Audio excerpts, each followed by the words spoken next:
how could she at any moment entertain even the thought of sin without defiling the tabernacle and therefore bringing destruction on herself? Yeah. So I guess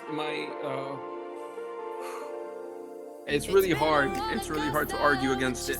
But I'll say this: was she born sinless?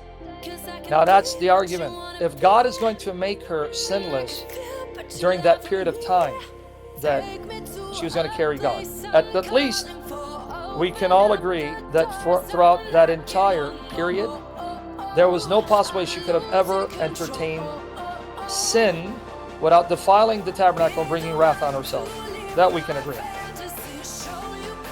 Then, God knowing she would be the vehicle that would give Jesus his flesh and blood and bones, would God then, as an act of love and compassion to this woman, not only cause her to be sinless at the moment of conception, but reward her faithfulness by keeping her pure from conception to glory as an act, as a reward for her obedience, so that when she's with Christ, because she's already been purified, she will not struggle with any sinful thoughts, thereby bringing wrath. Because how do you guarantee that Mary will not have sinful thoughts? Unless you're doing a change in her DNA.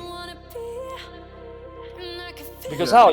Okay, so let's say God left her to her own.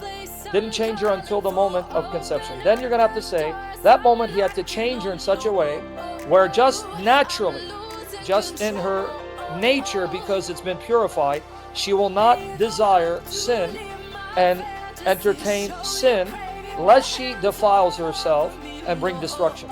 So then what we say is, it didn't start at conception.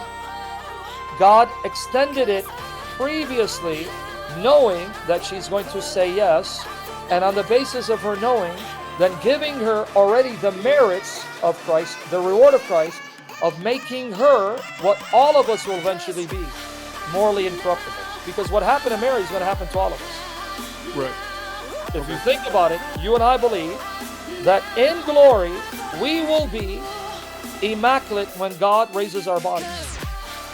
We won't sin anymore. We won't have sinful desires. We won't and cannot sin lest we mess things up. So what God is going to do for us in the future, he already did in advance for Mary, because unlike you and me, Mary will be given the privilege of giving Jesus that flesh by which he redeems you to make you immaculately, morally perfect. That's the reward for his mother.